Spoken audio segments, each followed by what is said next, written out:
Hi, good morning, and welcome to the Celebrate podcast. I'm Lisa McGarry. I'm Della Tootin. And we are the co-owners of Celebrate Primary Care, Gainesville's premier direct primary care practice.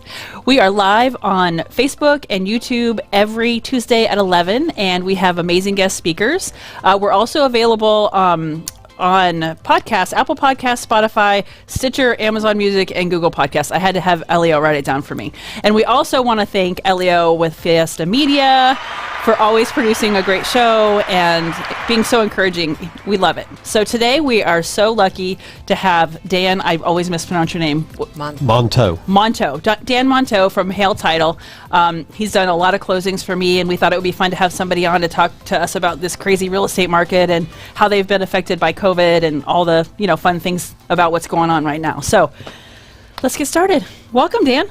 Thank you. Glad to be here. We're happy you were able to join us. I'm glad to be able to do this short notice. I appreciate you. We've had a lot of fun. I know. We have already. The pre-show. I'm so glad he doesn't record the pre-show. I'm just saying. Yeah. Well, that's probably more entertaining. Nothing was said. It probably is more entertaining. Nothing was said. No, it was there was nothing. Repeated. Oh yeah, not that can be repeated. You're right. Yeah, absolutely. Dan closed my last house as well, so thank you.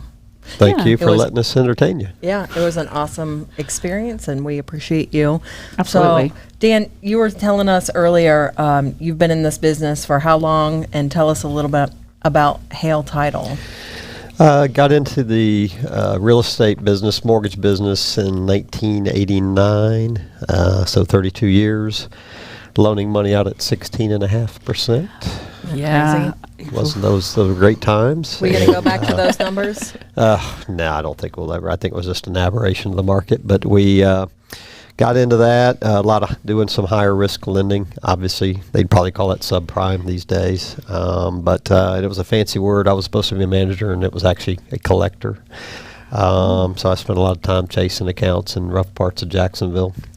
And then promoted to manager position a year and a half later in Raleigh, North Carolina, and then transitioned over to more traditional lending in 92, I guess, and then kept doing that. Moved to Gainesville 27 years ago to bring my family back to closer to Florida, and they offered me Gainesville, and I was like, man, I'm a Georgia Bulldog. How am I going to move to Gainesville, You Florida? are in enemy territory, friend. So, anyway, but been here 27 years, survived, been very successful. Love a lot. Got a lot of Gator friends, coaches, athletes, and of course many fans that are friends, and they tolerate me. And about 15 years ago, got into the title business. Kind of when the market was going south, I saw what was coming. Actually got out before it crashed, but I saw it coming. The lending we were doing, I say we, but it's a long story, but bottom line was it's sort of a full circle thing. There's lenders, appraisers, realtors, everybody involved in this, but the consumer was involved in it too. And so, it doesn't go full circle unless you put the consumers in there. If they don't know how to budget themselves, they're just as much at fault for borrowing money. But it's not just on them. But anyway, I could talk about that all day. So got out. We were just pushing a button to get the loan approval. I just didn't think it was very challenging anymore. And so I was frustrated with the closing process with a lot of the places that I was doing closings at, attorneys and title companies, and felt like I bring some my lending background and bring in a lot of customer service things to the table, and started one company, and we were number one within 3 years. Took a company that was at ground zero, and then bought Hail Title on the verge of closing their doors, and 3 years later we were number one and been there ever since. Awesome. So Hail Title is not in Hail. Not anymore. Now again, that's all part of the market. Nothing against Hail Plantation, but it's a very difficult place to find and navigate. There aren't any attractive options to get there. You got to go through Southwest 91st, which is a pain. Tower Road or Archer Road, and none of them are good options. And once you get in there, the Village Center is very confusing, and the parking's not very good. And at that time, really the more important thing was all the real estate companies that were located there had pretty much shut down to maybe 2 offices with 3 or 4 agents. So it really was an attractive location. The northwest side of town was where all the action was, and so the day we closed, we packed a truck and took everything up to the other side of town. Yep, they're located 43rd and 53rd, and so what I like about dealing with Hail Title, and Libby is actually in my BNI, and she's amazing. She's so fun. She's too busy to hang out with us today, which is a bummer. But and I actually have to follow her at BNI, and she's always hilarious. So always the beginning of my like introduction is like, "Thanks, Libby. This is Lisa with Celebrate Primary Care," because she wins. She wins for the best. Anyway, so what I love about you guys, though, is you're very similar to us, right? It's about the experience, right? It's not like we can do medical stuff all day long, but people go into like medical offices and it's terrible. It doesn't feel good. No one's nice to them. They wait in these stiff chairs and there's no conversation or engagement or anything. And I've closed it as at a lawyer's office. No one has ever even said hello to me. Like we close and sign papers and no one's actually had a conversation. So that's what I love about closing with you guys. Yeah, I want to do a closing one day and say, I'm sorry, you had a 10 o'clock appointment, so we'll be with you maybe around 11:30. Right. So, no. yeah, we can't do that in our business. It's obviously very customer service focused. Again, everything we bring into our system is related on making it a great experience for our customer. And of course, I can't top Libby with her entertainment she's great. value. She's amazing. I am strongly disappointed every week when she doesn't bring the belt back. It's because she wins too much, and she now. I don't even know what she could do. She's so funny every week that she would have to do something completely outrageous to win because the expectation's high. So she could like tone it down for maybe 2 months and then bring her best game, and then she'd win. But she just brings her best game every time, and it's unfortunate. I was going to say, I don't think either of us know how to tone it down. Yeah. So anyway, I That's true. tried to top her with my makeup comment last week, so that's about as good as I could do. But anyway, no, it's a fun business. Like I said, we have a lot of fun with, even with the name. There's a lot of people, our emails say, we're not in Hale Plantation, but nobody reads the email far enough, because at the end, nobody really cares who sent them the email. They just Right. want to read the email. So we've redesigned how we put it in there. I said, hey, put in there before you put who you are. We're not in there. Put it in big bold. Yeah. Still, people drive all the way to Hale Plantation, and then they figure out they better start looking for us. Yeah. And so we have fun. We tell people don't go to Hale. Things of that nature. But again, because a lot of people go through hell through their Yes. process for various reasons. It could be, buyers and sellers that don't like each other because of the negotiation process, or it could be a real estate agent that they weren't happy with, or sometimes it's the real estate agent on the other side that they don't have a relationship with. Or lending, or getting a all that loan and the stuff, yeah. process and all the things that they have to do. And now, of course, we can't get appraisals and surveys done on time, For so weeks and closings are weeks. being delayed. So they're coming in extremely stressed. Like I said, we want to come in and make them feel comfortable, and they're stressed out and they've gone through a tough time. And like I said, my processor or closer will say, "Oh, Dan, this one's a tough one. Man, they have been really difficult." And I just sort of rub my hands together and say, "Let me melt them like butter." And it ultimately, usually within a few minutes you can get them settled down and calm, and after a while you can start just sliding things in front of them. And it's a social event. I like to call our closings a show. We're more of a show. We're not a closing. Right. No, it's a great experience for Is sure. this the busiest that you've been in years? Good gosh. We created a monster a few years ago with all the success that we had, and we used to just joke, my gosh, we did 50 closings, 60 closings. We broke 70 once. And then, when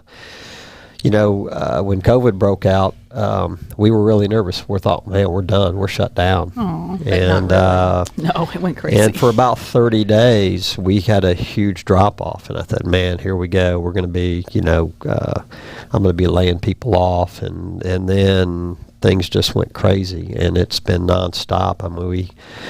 We shattered our all-time record. We had 853 closings last year.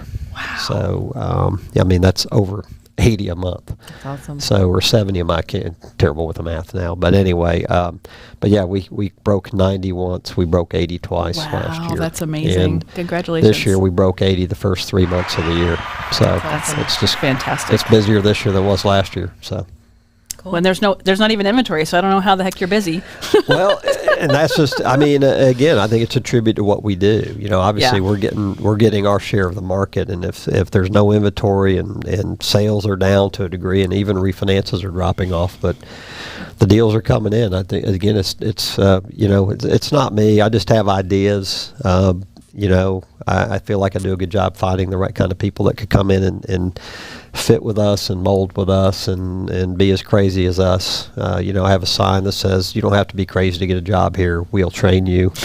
That's cute. And so you find the right kind of people, but then you have to have a philosophy and idea. You have to get people to buy into it. But I'm just again, I'm a very competitive person, as both of you know. I like to be number one, not necessarily in the numbers, but I like to be number one in what we provide.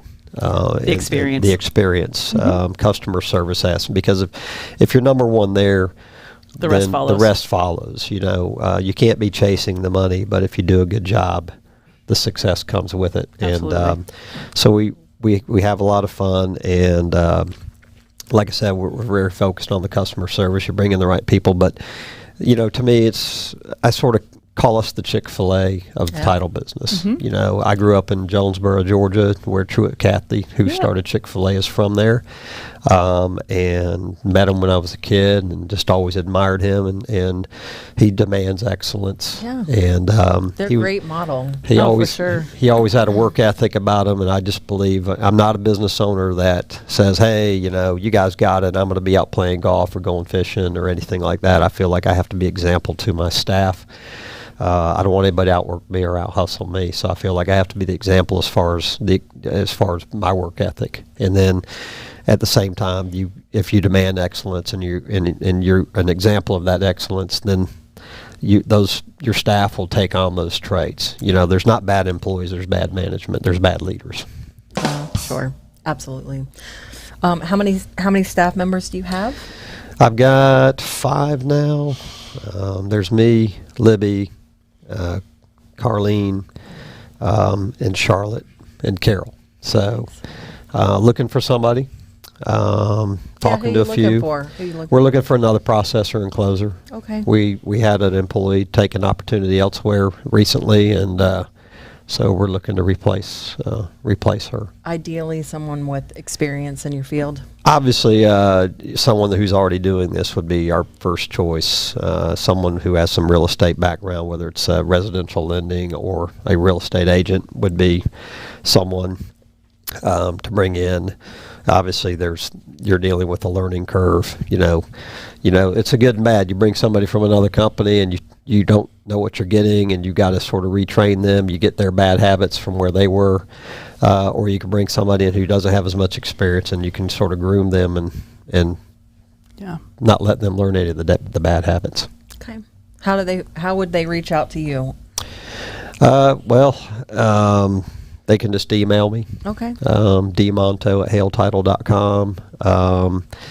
I've gotten some messages through Facebook. Apparently, there's an app on there that you can apply, and I didn't know. Apparently, I just posted on our Hail Title page, and apparently, I don't know if they have somebody that watches that and happens in the background. And next thing you know, I just saw this message, and it was somebody's resume, and I was like, okay, I didn't know this was. Nice. I didn't know that was there. That's cool. It's like magic. I find like once in a while I get these weird messages that pop in through like a Facebook Messenger, but it's like through some other, and it's like from months ago. And I'm like, I didn't know I had a message here, but that's what happened to me. I had one that was like 7 days old, and I felt bad because I was like, I didn't know it was there. Yeah, they don't do a good job alerting you. If you don't look in a certain place, you don't know it's there for sure. So we talked a lot of business. Right. Let's talk about Dan. Let's talk about we got all day. Your track Can't star. wait. Your track star. We didn't hear about that. Your camping that you love to go with your wife. I don't know what you do for fun. All the things. Tell us. My wife and I both ran track and cross country in college, and that's where we met, up in Jacksonville, Florida Junior College, now FSCJ, and we both ran there, then from there, we went on to the University of North Florida. They had a brand new track program, and we had opportunities to go to some other schools, and we just chose to stay in Jacksonville and went to UNF, and we're on scholarship there.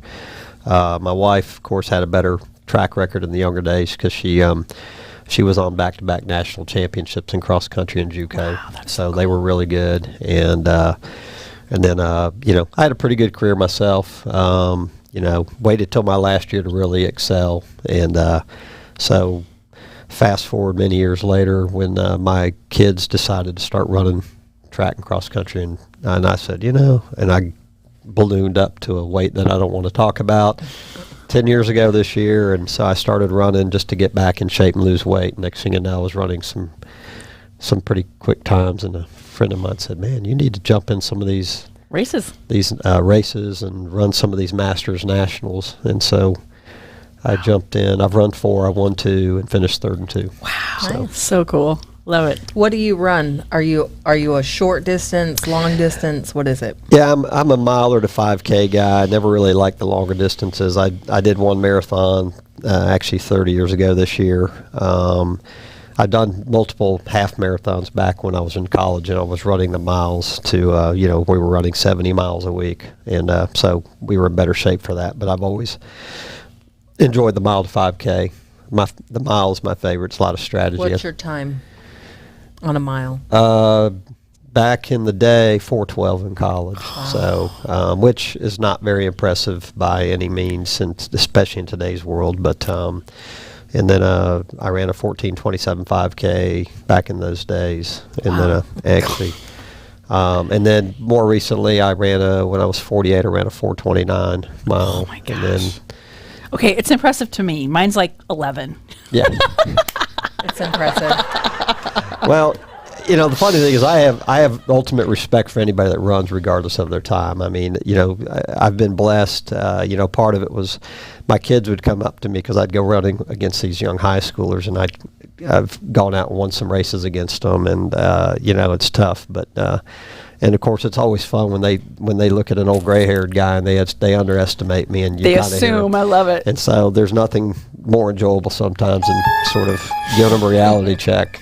Awesome. I've had a lot of teaching opportunities with kids where I had a race where a kid was being sort of lifted up on a pedestal by his running mates, and they were just kind of like, you're gonna, man, there's nobody here. And I was like, oh, okay, here we go. He doesn't know me. So it was sort of challenge accepted.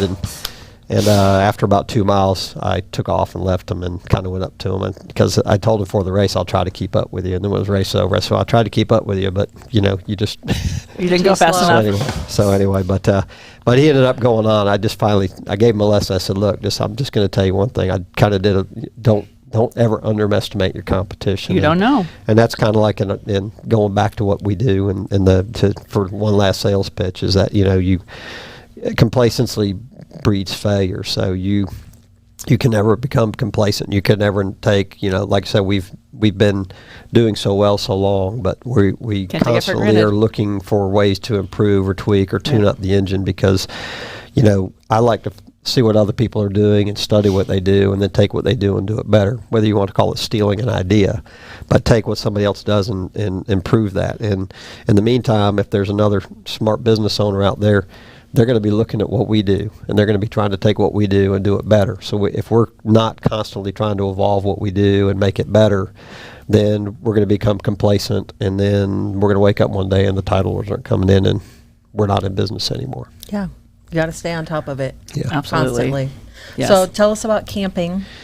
Well, about 2.5 years ago, we were looking at beach condos, talked about, having a place at the beach to retire one day, and the prices and all the work that needed to be done. I was like, how we're going to pay $300,000 and have to put another $50,000. These are condos that people hadn't renovated since they were built in the 70s, and then we felt like we're going to be locked in. And then if we put it on a rental market, who knows what? We can't just we can't just pick up and go for the weekend. Yeah. So,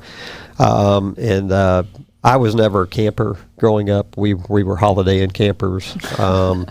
We go to places and our friends would camp in the campground, and we would have the cabin or the hotel on the other side of the creek, kind of a thing. And so my wife talked me into it, and I said, all right, well, we'll give this a shot. And so we bought a pop-up camper and got into it, and I was like, wow, this is a lot of fun. Yeah. So, I mean, tent camping, no thanks. I'm not a tent camper. But we had an air conditioner, which was nice too, and it had king size beds, so that helped. And we really enjoyed it. And we just started going to our only requirements. We got to be near water, the beach, a river, a lake, or something of that nature. And so, last year we upgraded to a nicer camper. And you guys were in Flagler recently, right? 2 weeks ago, we were at Gamble Rogers in Flagler Beach. Love that place. Right on the beach. It's beautiful. Nice. And, Yeah, it's gorgeous. This weekend, we'll be at Salt Springs. Cool. Salt Springs is nice So too. when you go to the water, are you surfing or kayaking or any of those? A little of everything. I'm trying to actually learn how to fish. I've never been a fisherman either. Obviously, I'm still trying to master golf and the patience that goes with it. And it's a lot of patience with fishing too. yeah, fishing's the same way. And I want music and I want conversation. And serious fishermen don't want either. Right. And I don't have have this the battle in my house, so Yeah. just so you know. Yeah, my idea of fishing is going to a stocked trout pond and Right, catching pulling about 10 fish in about 30 minutes, And then I'm packing up, going. and you're heading home. Yeah. So, That sounds just like me. yeah, This I'm- must be an entrepreneur thing. Yeah, a little high strung, just in case you haven't noticed. But so I'm learning how to be more patient. So I'm trying to learn, and so far 2 adventures, and I've caught more trees than fish. But anyway, doing that, my son and his girlfriend will bring their kayaks and meet us some places. They'll probably be out this weekend. My older son will come down to join us every once in a while. And He's the so- brewer in Jacksonville. He's the brewer, yes. Awesome. Does he do his own thing, or is he a brewer with a brewery we would know? He, the sales pitch, Wicked Barley, Jacksonville, Florida Mandarin area, number 1 brew pub, 4 straight years running. He is their number 2 brewer, but he's not the master brewer who's the recipe guy, but my son has had several of his own recipes that he's created that they've brewed and have on tap up there. But for the most part, he brews about everything that's in there. Nice. So if it doesn't taste good, it's His or if fault. it tastes good, it's his fault one way or the other. Yeah, yeah. That's what he told me last weekend. But it's a passion. He, when he was in school up there and lived in our frat house, as we like to call it, he started doing home brew, and he worked for BJ's and knew more about the beers than the bartenders. And then he went to World of Beer, and then he got an opportunity to go to Wicked Barley, and he's just worked his way up. That's awesome. And Yeah. it's a passion that he's good at. So Very good. And your other son is where? Drew is down here in Gainesville. We all went to UNF. No discount, by the way. And Yeah, I had that problem with UF myself. I can talk about that, but they call you a legacy. Oh, yeah. that just means they want more of your money. Yes, it doesn't mean I they was give you a gonna say, discount. yes, It's the opposite. Apparently, you pay a nice price tag for that. And then, and he transferred, got into UF for PT school, so he's got about 1 more Nice. year, and then It's exciting. he'll be a physical therapist to take care of his old man. That's awesome. Do you and your wife still run? We both run. She thinks I'm crazy for coming back out of retirement, but I kind of did it for just to get back to that. I did it because I kind of once I started running, I sort of had some old scores to settle. Part of me was I said I waited till my last year to really sort of blossom, and then of college, and it was over. And I felt like there was so much more that I could have done if I'd used my talents to better it back in that time. I had all the talent in the world and just sort of didn't take advantage of it until it was almost too late. So I sort of had some scores to settle and prove myself. And so I know the master's level on this is not as attractive as, the younger people running and going to the Olympics, but it's still pretty cool to go out there and accomplish something like that. And so, and then I would look for people that, there's still other old guys like me that are still running to some degree, and I would literally look for races and find guys that I never could beat back in the day, and they're still You're racing. so You're funny. looking for them. And Hunting I them would down. literally hunt them down and see if I could find a race they were going to and Oh look my for gosh, them. And, Dan, you're and the it'd be best. like, you're done. All right, got you. So. Keeps you motivated. That's Yeah, awesome. so, I mean- Did you let them know I beat you this time? Of course. Yeah. Yeah, I was going to say, he's so competitive, he would not stop. I bet. Oh my Of gosh. course. I mean, one of my high school nemesis is, he won 3 straight state champions in the 2 mile cross country. He was really good. He went to Georgia Tech, and And I could never beat him in high school anywhere close to him. I wasn't really that good in high school. So then in college, right here at UF, he came down from Georgia Tech, and I passed him going up the hill, but coming down the stretch, he outkicked me, and he beat me by like 5 yards. It's like, man, I thought this is it. And then 30 years later, we're up in Charlotte, North Carolina for the Foot Locker Championships, and I saw he was there the previous year, so I literally went up there, and my sons were running it too for the high school piece, and I looked him up and said, I hope he's there, and I ran into him right before the race, and when the race was done, I beat him by about a minute, and I went up to him. I said, it took me 30 years to beat you. That's awesome. But he just gave me a big handshake and just laughed. Thought it was great. So Yeah. Cool. That is pretty funny that you have a list. Well, I think that's probably the health tip for the week is to Find your passion. Find your passion, and because it's an outlet and it keeps you going, and it's gives you that drive. So. That's the main thing is staying healthy and burning off a lot of stress. Yep, it works. Yes, It's that's what it's all about. Absolutely, for sure. Well, thanks for being with us today. Thank you very This much. was It was a pleasure. fun. This was a lot of fun. Let's do it again. Yes, we should. thank you. I know. But at least we'll be doing closings with you again. Yeah, I'll see you soon. Can't wait. All right, guys. Thank you so much for watching today. Again, thanks, Dan, for being Thanks. with us. We want to thank Elio every time because he's an amazing producer. He's with the Fiesta Media, so if you want to do a podcast, he's your guy. We will see you next week at 11. We've got an acupuncturist friend of ours, Carlos, with us next week. Bodies in Balance. Bodies in Balance. So we're excited about that. And we look forward to seeing you at 11 o'clock on Facebook Live and YouTube Live. And then you can listen anytime to, I think, even old ones, Elio. Can they listen to older ones on Apple Podcasts and all that yet? Are they uploaded? Yes, that's a yes. Good. So Apple Podcasts, Spotify, Stitcher, Amazon Music, and Google Podcasts. So we'll see you next week. Thanks. Thanks.